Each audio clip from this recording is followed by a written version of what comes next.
I'm Nick Richtsmeier, and this is Damn's Given, a podcast where we explore how to free your venture from the extraction economy, realigning it to the timeless ways that humans build, collaborate, and buy. Hello, this is Nick Richtsmeier. Welcome to Damn's Given. This week, a podcast about resistance. Not the Resistance, which apparently, according to recent headlines, is run by a man named Tucker Carlson, but resistance in the broadest sense. We're going to talk a little bit in the opening segment today about how we internally produce resistance to our own best work, how we manifest that resistance in our organizations and how it starts to show up in the systems of the way our organizations work, and then a little bit how to just recognize resistance while it's happening and maybe even understand its source and find ways to resolve it in context. And then at the end of the episode, for those of you who are here in part due to my conversation with Janice Porter, we're going to be talking a little bit about networking and connecting with people and LinkedIn and pros and cons of LinkedIn, where in the midst of the episode, I run into my own resistance. And you're going to see me having it happen in real time. And I want you to notice what happens with your own resistance to the ideas. Maybe you'll find in that interview a little bit of like, Nick makes me crazy. I think he's wrong. Or you may find that you are butting up against what Janice is saying, or any number of things, right? So we're going to talk a little bit about how to think through that. So we're actually going to deal with some big ideas and then actually practice them in real time in the back half of the episode. But why resistance? What are we even talking about here? Again, how the media version of this is some sort of like, Star Wars The Force Awakens rehash of how to think about sort of political destiny, which is definitely not what we're doing today. What I want to do today is start to really break apart what's happening inside of organizations, what we're seeing with our clients and with our partners, and how that's starting to show up repeatedly over and over again, and how to think about it. And really what the theme of it is functionally is two pieces. One is that in a lot of ventures, and I'm guessing you may feel this in your own, whether you're a solo or a fractional, or you're seeing it in the large organizations that you lead, or you have a departmental leadership role in, is this sense of like, why are we seeing the same problems over and over and over again? And we talked about this briefly in one of the previous Skinny episodes, but this sense of, it almost seems like the organization itself, the venture itself, is producing resistance to change. It's producing resistance to maybe even your big idea that you are like, I want this thing to be X out in the world. And it keeps doubling back on itself. And then we make a little headway with that, and then we revert. We make a little headway with that, and we revert. Now, I want to differentiate resistance from just sort of the natural way that change happens, because the reality of how change happens, because change is an organic function, not an operational function. What I mean by that is change happens through the process of human and natural things. It is an ebb and flow, not an inorganic thing of like up and to the right. That's not change. That's forced mechanization, which has its own set of consequences. Change, because it has to actually be lived out in real people and in real people's bodies, does require a sort of an organic movement. And that organic movement is sort of by nature 3 steps forward, 2 steps back, 3 steps forward, 2 steps back. So that's not what we're talking about. And I even surfaced that just for you to realize, if you're doing your work and you're building your venture, or you're thinking about making a change in your organization, and you're like, gosh, I really wish we could just feel like things are really rocketing up and to the right. That impression that things should move in a linear fashion and should move up and to the right if you're quote unquote doing it right is an impression enforced upon you by a 40 to 50-year-old management theory that has then been embedded in every piece of technology you use. It's been embedded in your project management software. It's been embedded in your CRM, and it's certainly been embedded in the dogma that you're feeding off of on the internet. So it is a set of ideas that creates a frame that by definition makes you less effective. The obsession with up and to the right is definitionally going to make you less effective, because it forces you to act in ways, and gosh, this happens to me all the stinking time. It forces you to act in ways that are contrary to the natural flow of how things change. So that is its own thing. But even once you embrace that, then we have to deal with resistance. And resistance fundamentally is a function of growth. So if your organization, if your venture is pressing against you, or you find something inside yourself of like, why am I constantly butting up against the same thing? The reason why you're butting up against the same thing, you're hitting that same wall of resistance, is because you've grown up against it. So as things grow, they grow within the constraints that you've put around it. Those constraints are the beliefs, the ideas, the perspectives, the opinions, the vision, the people, the attitudes, the past experiences, all of the rules that you're living by, the systemic nature of it all. That is producing a constraint. And that constraint is the thing that you grow into. In the beginning, it's a good thing. It's a open space. It's a fence line that says, oh, what if we could grow to take up that space? And then all the organic stuff takes over and we start to move in that direction, assuming we're making healthy choices as a leader and as an organization. And then eventually we grow up against the constraints of that space. And it starts to, this thing that once felt expansive and exciting and motivating starts to feel sort of imprisoning. And that's going to show up in really uneven ways. So you're going to have a person on the leadership team who seems to embody the resistance. Oh, they're the bad guy. They're the villain, right? Or you're going to have someone or department that seems like why can't those guys get on board? Why can't the customer service people get on board, right? There is this sense that the resistance is embodied in a particular way. And it is embodied, but not because the people are wrong in most cases. It's not usually about people. We've got to work the problem, not work the people. It's usually because certain personalities or certain types of teams or certain groups of people tend to reflect the constraint of the system that you've built. They're not waking up and going, how do I make things hard? They just happen to, personality wise, or because of who they are, or because of the nature of the team dynamic, or whatever it is, they more likely embody the constraint that you're up against, whatever that might be. So we want to resist the urge to punish them, right? And I can remember a specific organization I worked with years ago that saw this happen, and there was constant frustration. It was like a online education sort of a thing, and there was constant frustration with the again, in this case, it actually was the customer service people who were like, well, why aren't they giving the clients the right information? Why are they constantly not aligned with our brand vision? And why are they in such reactive mode? And we really need them to be on board because we're trying to be something bigger and we're trying to take the thing to the next place, because the leadership team had made decisions that we're going to expand and provide more services and have greater impact on the customers, which is kind of the kinds of decisions that leadership teams tend to make. The problem is that growth mindset, that vision had not effectively trickled down and through the organization, particularly to the customer service team, who tended to be the last people to know about everything. And so they were constantly working from the sense of feeding problems, feeding questions to things they didn't even understand. So the founder would show up in client-facing calls in some of the online training or whatever. The client would show up in this, the founder would show up in these client-facing ways and give the clients the inside magic, right? Because it's like, well, we want to get our clients on board, and the clients are going to bring us forward, and they're going to help us take us to the next place. So the clients had all this insider ideas about what was going to happen next that the CX people didn't even know about. And so all of a sudden in the leadership team meetings, the CX team was seen as a resistance force.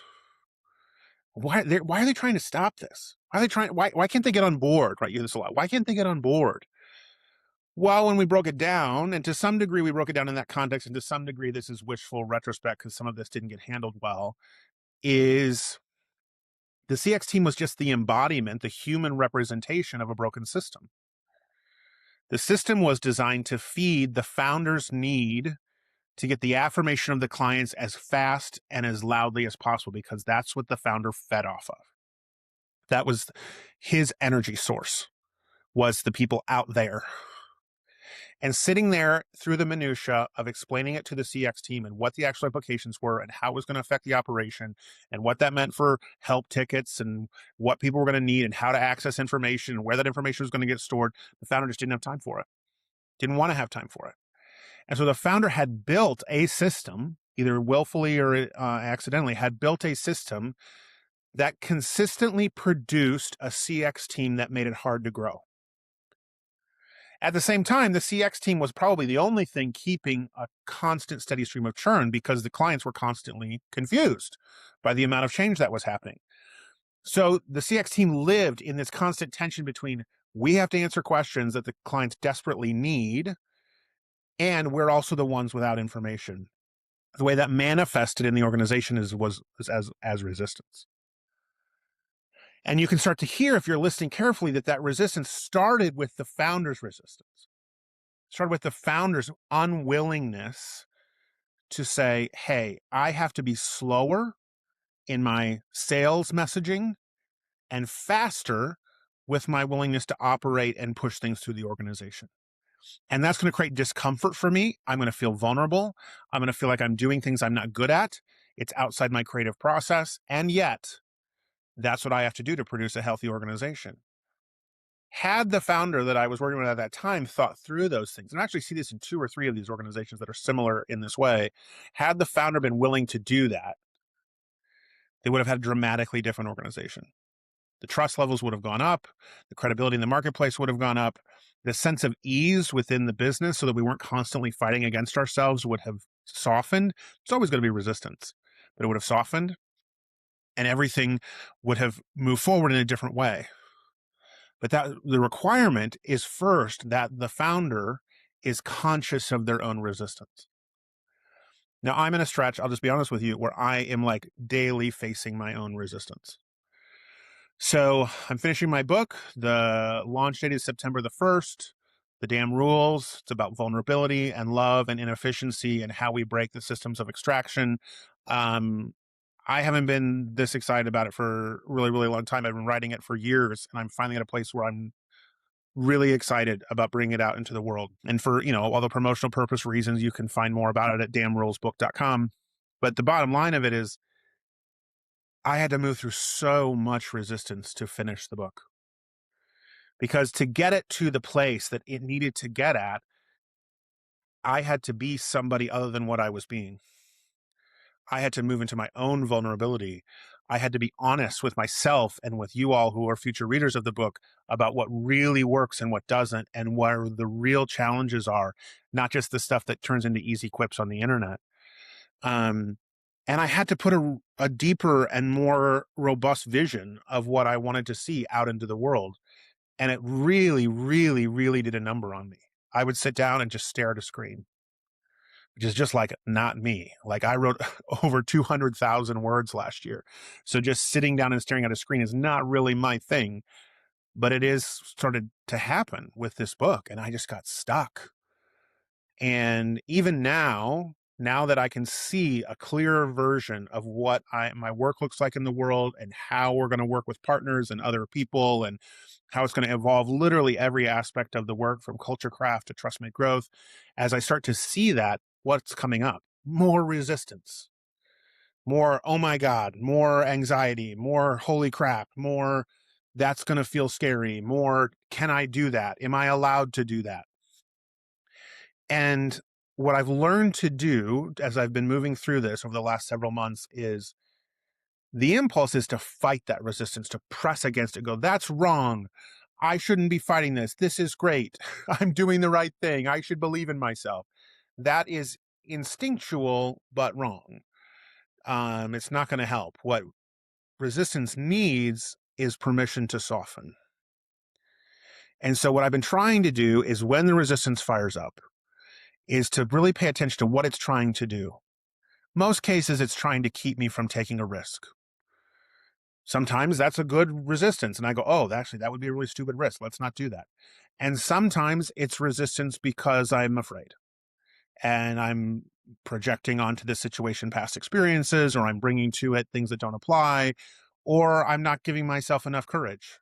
I haven't open up the valve enough on the courage faucet to do what I need to do. And that just moment, that pause of why am I resisting this? What do I need from it? Allows me to ask better questions and hopefully enter into things in a different way.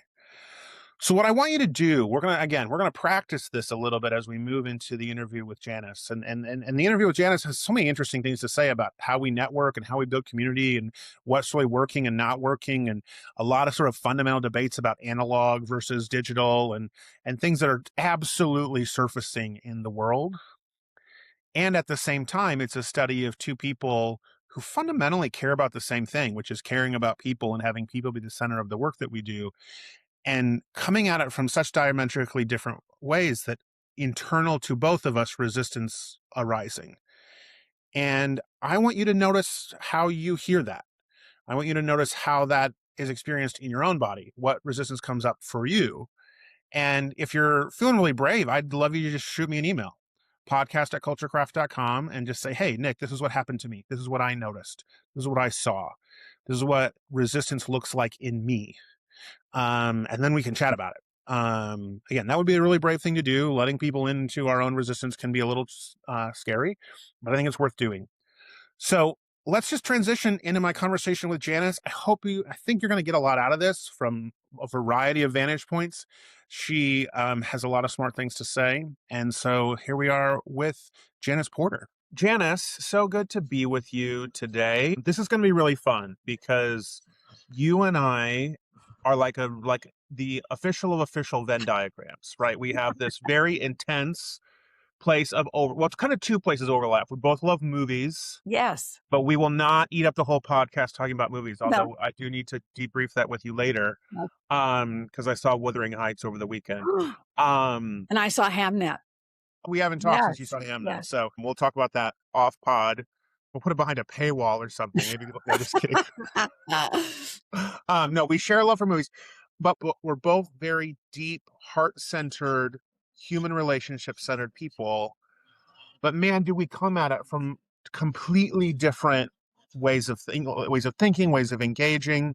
We were in a conversation last week and we got into like a fisticuffs about LinkedIn because you love it and use it and teach people to use it, and I hate it, and so yes, fantastic. I love this. It's great. In some ways, this episode is about the specifics of what we care about, which is human-centered and trust-based work. But it's also about giving a damn about finding that place. Because I think our experience as professionals is a perfect example of how easy it is to not find that place. Right? We're two people who could just miss each other. This is true. And I remember when we first spoke, you're like, hey, I'm not even sure that we're the right people to be talking to each other, but let's explore that. And we did. And here we are. And that sentence alone lives with me from my original conversation with you. And I think about how many people that I work with, how many people that you work with that probably need that sentence of, hey, I don't know where this is going to go, but let's explore it. Tell me, we're going to get into some of your history and your work, but let's just start there. Why do you think people struggle with kind of showing up in an open way like that? Well, it's funny that you asked me that right now because I just had an experience where it didn't go the way I thought it would go. And I think specifically to answer that question is because people don't ask the right questions. And I think that sometimes, very rarely does this happen to me, but I felt this. I asked a question of this person I was in pre-interviewing, so to speak. And that question caused the whole thing to go off center because we didn't agree at all. And it was political. And I don't usually get into politics and religion, right? Those are the two things you don't want to get too. That's what we were taught. That's right. Yeah, exactly. But sometimes something needs to be out on the table. I'm not afraid to put it out on the table. But what happened in this case was I got this feeling of being lectured about that person's perspective on it. And it just threw me right off. And I just I can't interview this person. I don't feel anything that would make me want to. And that very rarely happens. What can happen more frequently is that we can find a joint place that we can come from. And religion aside, politics aside, we can still have an intelligent conversation. But it just didn't happen that time. And I think it's about the questions that we ask. I do think part of the reason why people don't lean in and go, hey, maybe we should connect, maybe we shouldn't, let's talk more, is because they are afraid of what's going to come out, right? You kind of see people sort of pre-screening on the internet of like, hey, I think this and this and this and this, and if you don't like this, then don't connect with me, and that kind of Yeah. sort of like. And I think what's fascinating about you is that's not at all the way you carry yourself. That yes, you may occasionally have that experience like the one you just had, but Mhm. you're not afraid of that experience. Not afraid to get into a conversation and go, oh, you're just not for me, you Right. know? Right. But a lot Well, of people are.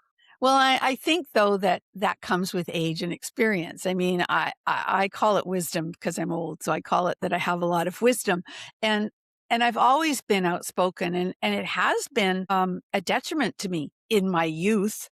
Mm. Right?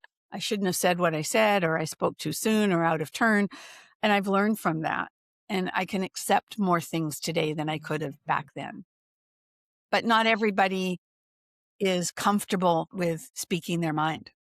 I think back to like, I think it's sort of perceived in some parts of the culture as sort of gauche now, but like, I think back when over 10 years ago when Hamilton first came out, and we were all enamored with that phrase, the world is wide enough, right? Um, Hamilton and Burr are about to duel, and the lyric comes down, the world is wide enough for both of us. And at that time, of course, different political time, different sensibilities, but at that time, I certainly was, and a lot of people that I knew were caught up in that sensibility, like, hey, the world is wide enough for both of us. We can both live here. We don't have to be buddies. We don't, yeah, you don't have to be on my podcast, right? right. And it does seem like we've lost some of that. Is that your sense of it? Oh, totally. I mean, the world is so much more divided now than it was. You think that's all politics, or you think it's more than that? That's a good question. It's a lot politics. I Yeah, really yeah, do on this side of the world for yeah. sure. In the Yeah. West, yeah, Yeah. yeah, Well, yes, in the West. Yeah. I was thinking US and Canada, period. But yeah, yeah. you can't help it today. I also think, and this is again a place where you and I have different experiences, but like I do think there's a little bit of internet training, right? We're sort of trained on social media to be reactive and get our hot takes in. We can go back and forth in a digital format, and it feels sharper. Oh, definitely. I see what you're saying there. Yeah, for sure.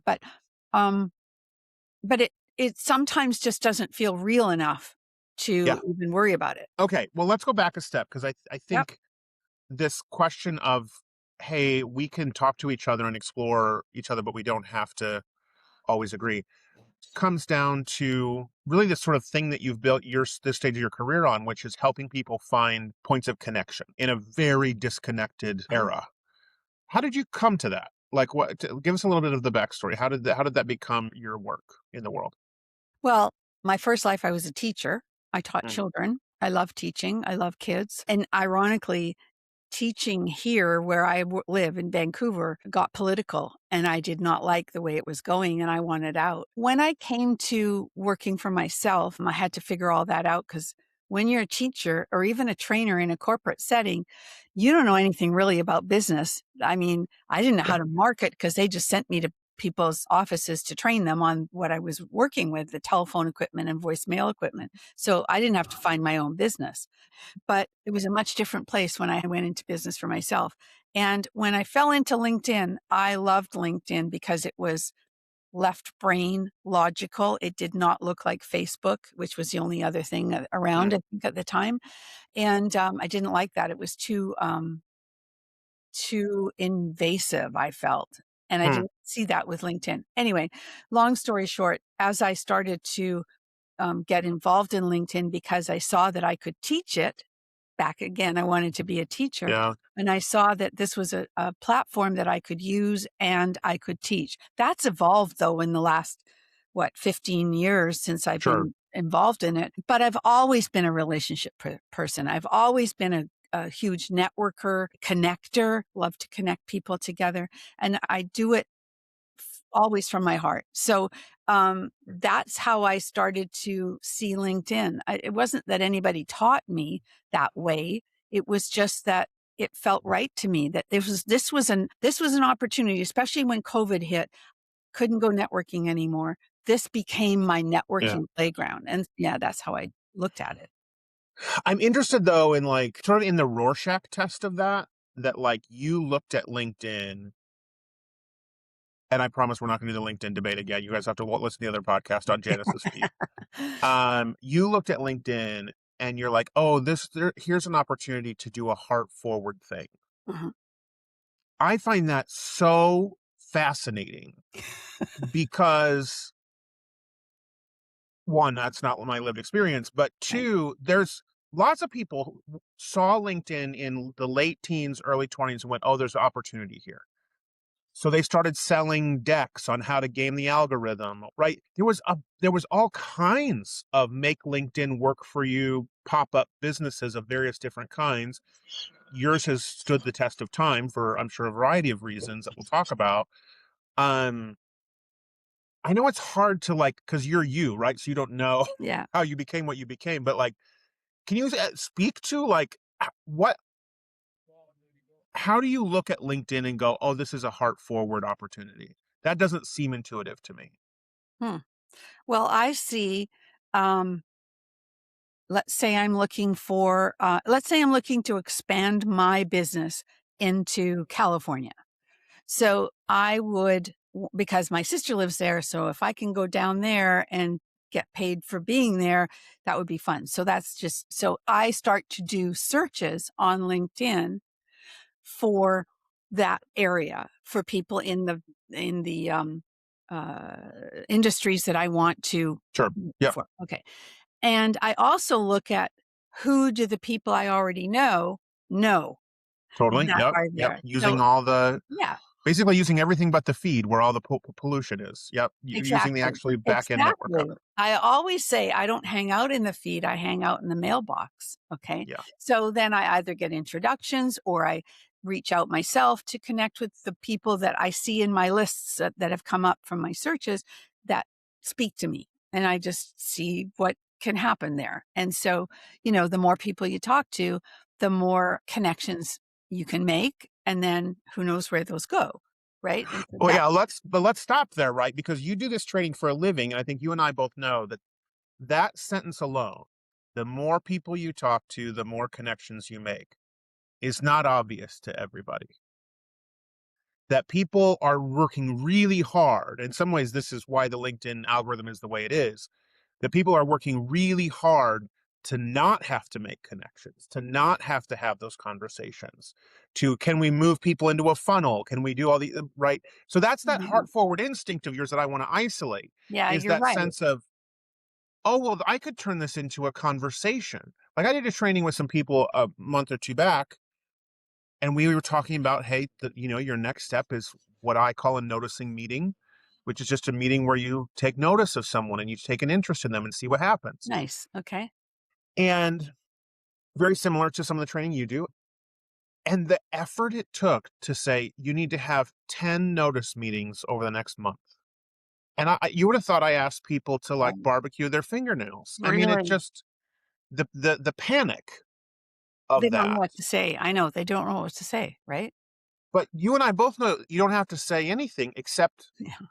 take an interest. Yes. Right. Yes. Right. Yes, that's always a famous quote of mine that I love, that I forget now who said it, but it's, you need to be interested, not interesting.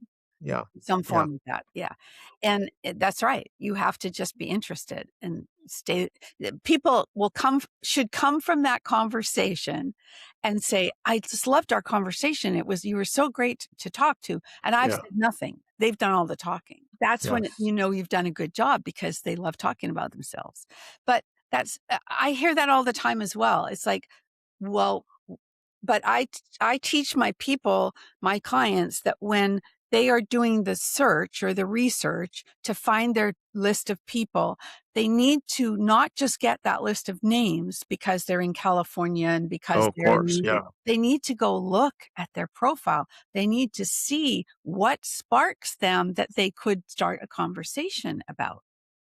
Yeah. And I think that's true. And I think that's good. I mean, in my case example, we were talking about bringing up people who were already in their Rolodex. We weren't even Oh, talking about people really? who were Oh, cold to okay. them. Same thing So then. I'm curious, maybe it's we need to get back to this having good questions and having questions prepared or having questions in mind, because something has to get people over that we've just lost the art of conversation, right? So something has to help people over that hump of what do I say?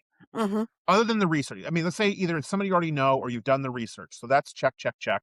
But I still have this flutter of anxiety, right? I still have this like, how's it going to go? And how do I move from that to being able to be heart forward and be present to someone? Just be curious. You have to be curious. And I ask a lot of people on my podcast the question. I don't always ask it. Sometimes I do, sometimes I don't. But I've asked a lot of people about curiosity. Is it innate or is it learned? And I get every combination. Both, either, I get them all as answers. Everybody sees it differently. I believe that it can be learned. It's always better when it's innate because, Yeah. right? But it can be learned. And I think it comes from um, I'll go back again to say, even if it's somebody that you already know, but you haven't talked to for 3 years, you still need to look and see if anything's changed that you can see on their profile or even their website or whatever Yeah. to to or look back and see if you have any notes on them in your Yeah. address book or whatever, and see if there's something you can start that conversation with. You can say, for sure, you can say, I know I haven't talked to you for ages. I'd love Yeah. to catch up. What's going on in your world? Isn't that enough to start a conversation? It absolutely is. I think it absolutely is. I want to take this in maybe an analog way, just to sort of expand the concept, because when I think about what you're describing of finding something about them on their website or thinking about the last time you talked to them or whatever it may be, this is a little woo woo, but Okay. to me the practice there is you kind of have to presence yourself to them. You sort of imagine what they're like today, and maybe your imagination's wrong, but sort of you put a imaginary presence of them together and a presence of yourself, and you go, okay, can I imagine myself talking to this person about this in this way? Either something that I researched about them or something that I remember about them. It couldn't be anything.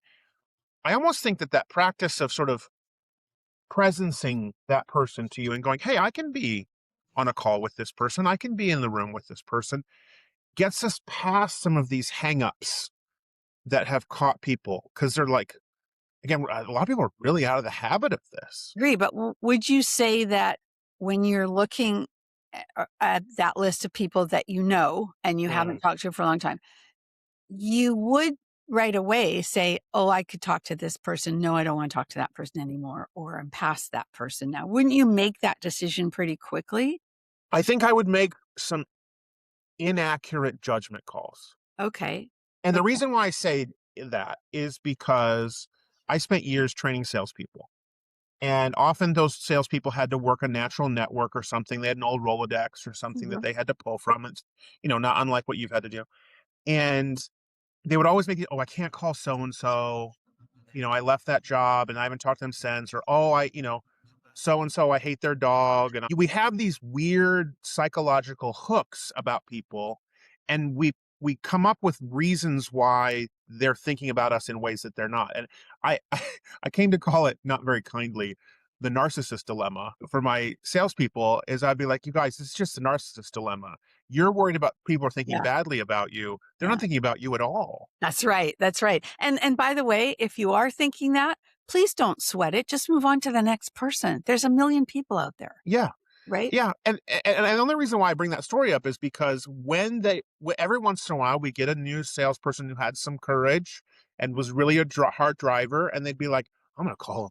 I'm gonna see," and what they'd find out is that entire conception they'd had in Right. their head was wrong, imagined, whatever, and that some of the people that they were like, "Oh, this is a safe person," that the safe people were perfectly fine to talk to, but didn't get them very far professionally. That you had to move into sort of that unknown, unsecure place Mhm. Mhm.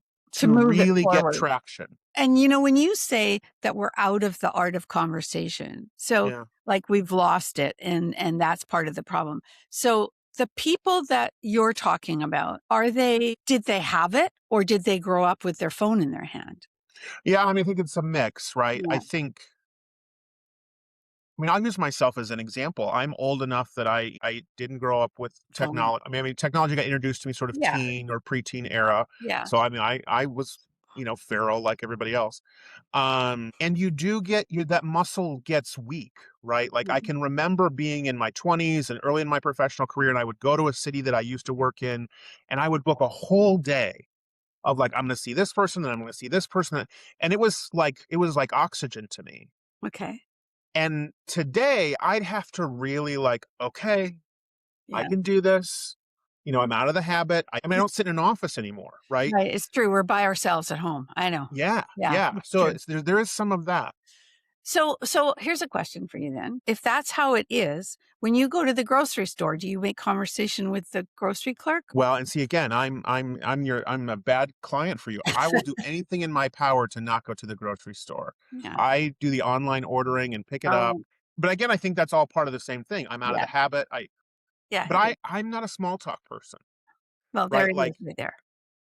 if if you and I have a booked meeting, right, or if someone books a 20-minute coffee with me, great. We've both said that we're going to set aside time and attention for 20 minutes so I can lean in, Yeah. right? And I can turn on my curiosity button and let's go. You know, you gotta build the trust, but you also have to have people comfortable with you, but you also have to honor what you're there for and their time. And so I think that's important. Sometimes I teach people, and you probably won't like it, I don't know, but I'm just curious. Um, when I'm doing LinkedIn and teaching them how to create connection with people, they've already connected, but they've never had a Yeah. conversation. So now the first, I call it the welcome conversation starts. And it's usually if I've reached out to somebody, they've either accepted or ignored it, and they've never said anything. Normally Yeah. you want them to, but they don't often. So Yeah. I then see that they've accepted and I start the conversation. And it's a brand new person I don't really know. Yeah. Sometimes I'll start the conversation with something to the effect of thanks for accepting my connection request. Just for fun, what can you tell me about yourself that I can't find on your LinkedIn profile? And then I go on to tell them a little something about what I've done. It's one Yeah. thing that I've done that kind of usually gets some reaction. And then I see whether they respond to that.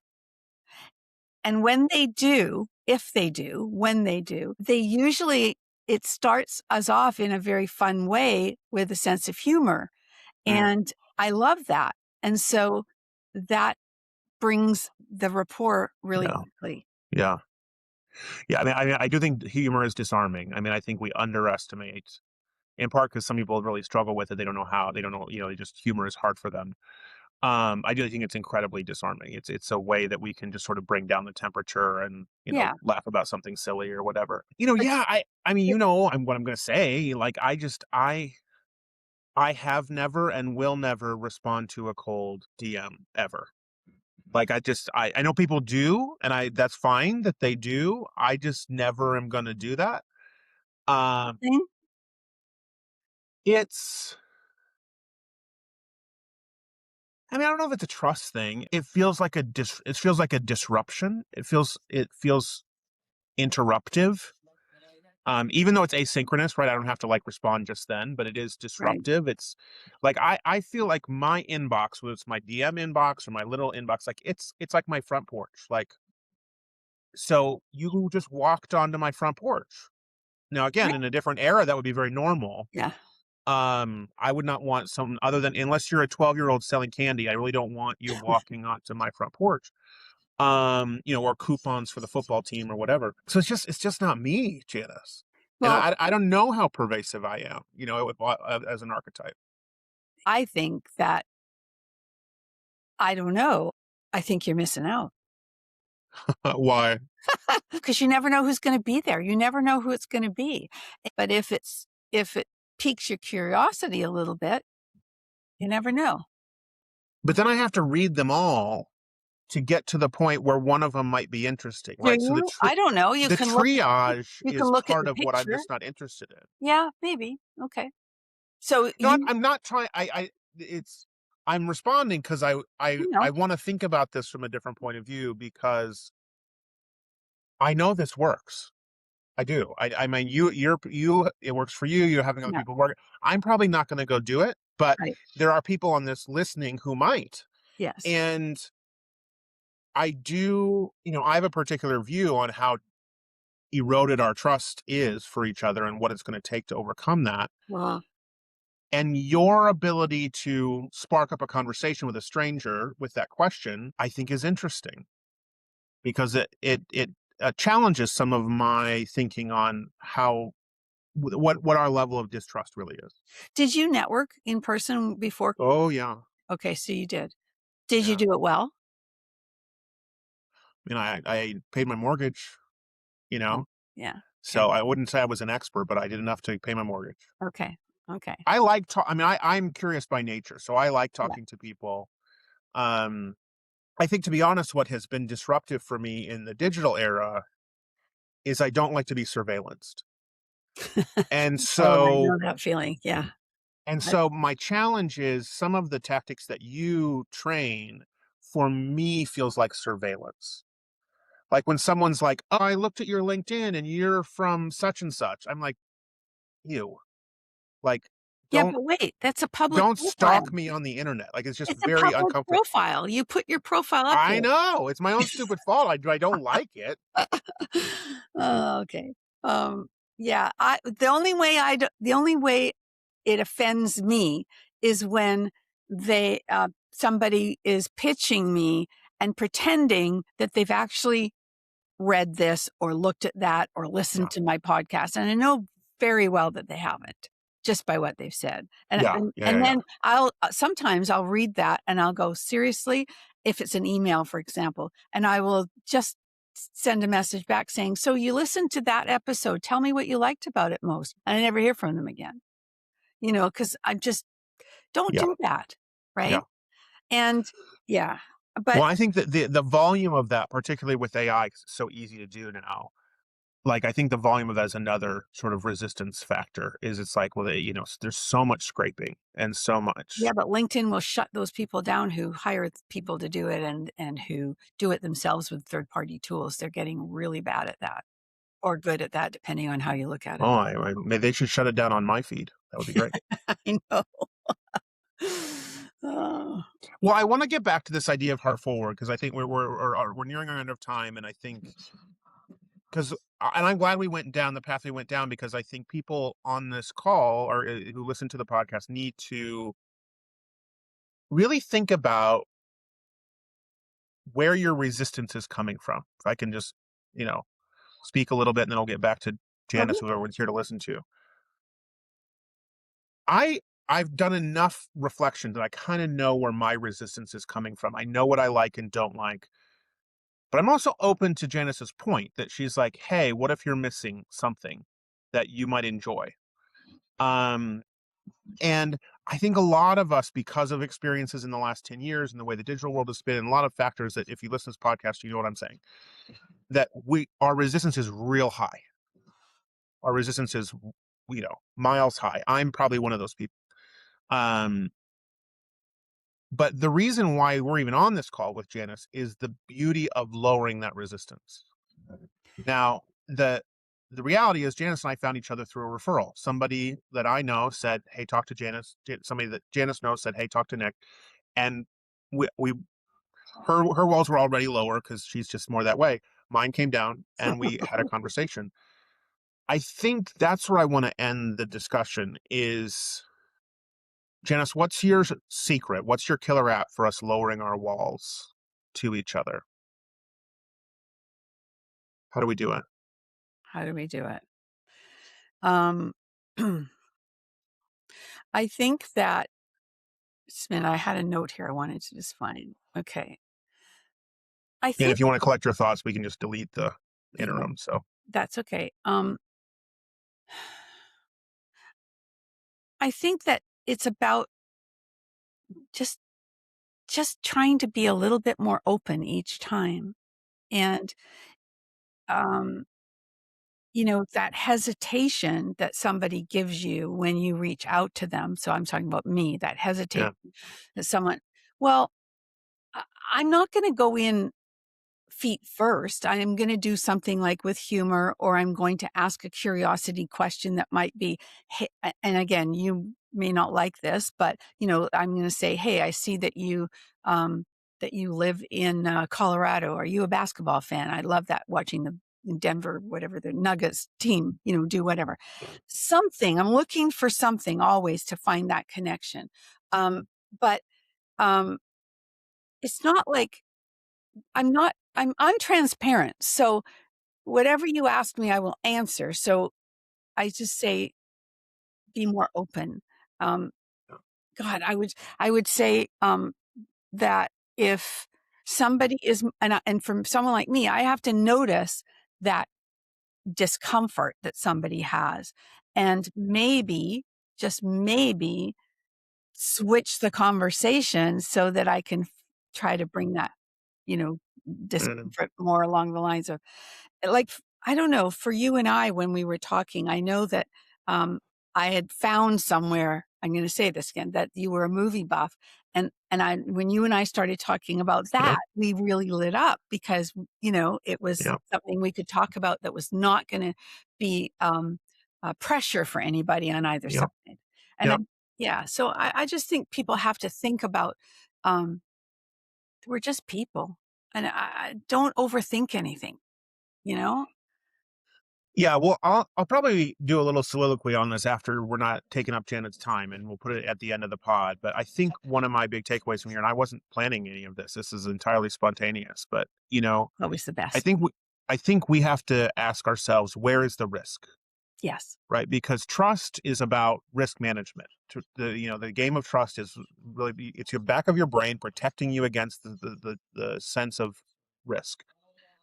And societally, culturally, even in the business sector, I think we've oriented ourselves that the risk is intrusive or dangerous people, or people who want to take advantage of you, or people who are wasting your time, or whatever. The risk is negative things coming at you, and we're sort of obsessive about defending against that risk. Mhm. And I think what you've raised, Janice, that is really, it will be introspective for me, is what if the risk is missing out? Not like FOMO missing out, but what if the risk is isolation, and the risk is being too close, and the risk is missing our fun conversation about Hamnet, you know? Mhm. Mhm. Um, so we'll ponder about that after the close. The last question we ask everybody is, in a time where there's lots of signals toward everything we should stress about and worry about and be frantic and concerned about and all of those things, I believe hope is an action, not a Mm. feeling. Oh, Um, and so I ask our guests, what's putting your hope in action? What's giving you hope and making you show up every day and keep doing what you're doing? the fact that I can share what I know with other people, and it can make a difference in their lives. And I just found a quote that I had here that I thought I'd like to Yeah. share with you. Relationships grow when people feel safe, not when they feel convinced. Hmm. So if we take it away from, like, what's this person trying to sell me, or where is she going with this, and what is she trying to get me to do? Just enjoy the ride, and know that it's you get to just to uh um well, I forgot the word, but you get to decide how fast or how slow we go, if at all. So Yeah. Well, I yeah, mean, you can do what you modeled for us at the beginning of this call, is you can get off the call and say, hey, this person's not for me. Right. exactly. And no Yeah, harm, no foul. Right. And exactly. Yeah. worst case scenario, you've got a great story to share on a podcast next And time you're on yeah, the phone. and I think that another day, another time, we should talk about referrals, because that, I Yeah. would think, is the way that you go more specifically, right? Yeah. I mean, I think one of the things that we talk about in my world is that funnels don't exist, but networks do. Yeah, I love that. And that all of us are probably one degree of separation from the exact person we need to be talking to.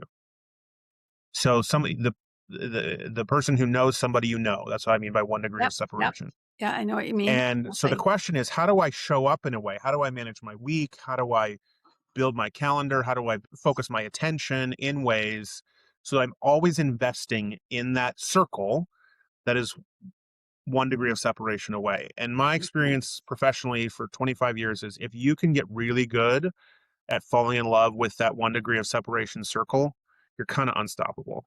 And I show that on LinkedIn. I show people how to do that on LinkedIn. Yeah, and you Yeah. know, if you can work the back end of LinkedIn, like, I'll say nice things about LinkedIn to finish this call. A really nice client of ours put a nice post about us a couple days ago, and I had 25 people add to, Ooh, follow as a result of that post. And that's the easiest thing in the world to do, this is what Janice would teach me if I were her client, is to go and initiate conversation with those 25 people. exactly. And it's probably going to be great, and I'm going to do it because it's the right thing to do. Yeah.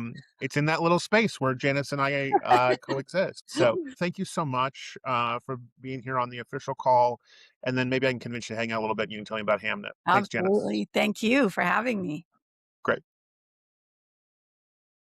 Okay, I want to say thank you again to Janice Porter. She is a smart, inspired relationship marketing specialist. She helps people really get off of the feed of LinkedIn, which is where a lot of energy is wasted, as you heard on our call, and really into the networking side of building relationship, building trust. And I was really challenged by her ideas, as you heard on the call.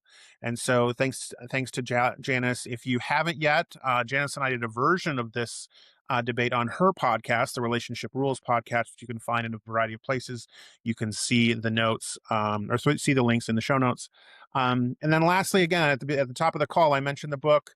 We are starting to build sort of the launch team of the book. And so all you can do is you can go to damnrulesbook.com, sign up for early advanced information. Depending on when you're watching this, there may already be a link for the launch team. We're really excited about some of the exciting things we're going to be able to do with the launch team. And until then, we're going to be here, and we'll see you next time.